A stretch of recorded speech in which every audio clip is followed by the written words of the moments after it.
Tens of thousands of innocent people killed, entire cities destroyed, nearly 2.5 million people driven from their homes.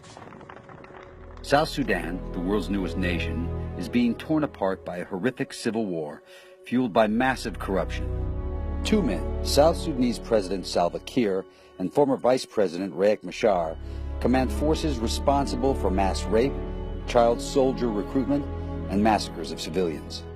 Top officials in South Sudan have built personal fortunes while their country suffers. They've hijacked the state, looting natural resources, robbing state coffers, killing anyone who gets in their way. Government money is diverted to lethal private militias and weapons used against the people. To try to stop this corruption-fueled violence, we formed the Sentry to investigate, disrupt, and dismantle the networks benefiting from the violence in East and Central Africa, the deadliest war zone in the world.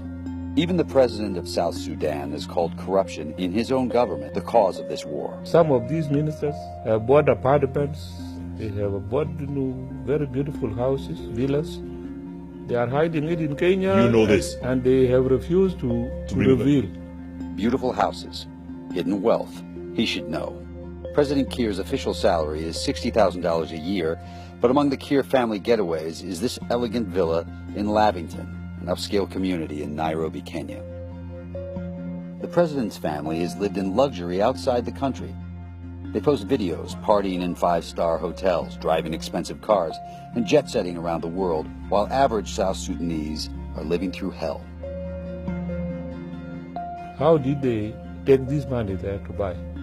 Good question. Sentry investigators found the president's closest inner circle, his wife, children, several powerful in-laws, are part owners of oil companies, mining firms, banks, casinos, and an airline.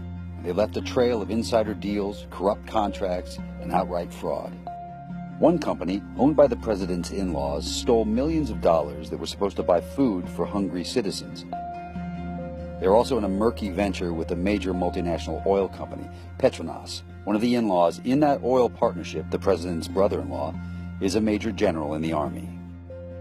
In the ongoing battle over power, President Kiir has stoked the conflict by twice firing Vice President Machar.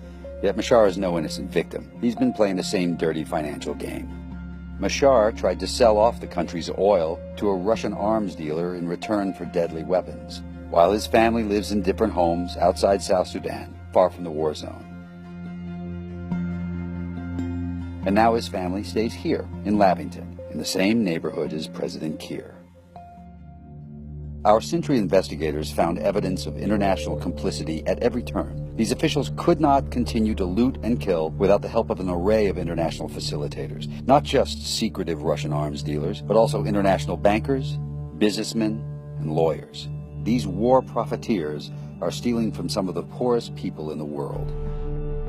I have written even to President Obama to tell him that they helped me to recover this money. That's right, President Kiir. Governments around the world should begin freezing and seizing these stolen assets, starting with yours. Sentry investigators are turning over dossiers of evidence of grand corruption in South Sudan to governments around the world. These same governments have crafted financial tools to combat terrorism, nuclear proliferation, and organized crime. Now it's time to use these tools to stop these men from looting and killing in South Sudan. We've long suspected these crimes were taking place, and now we have the proof.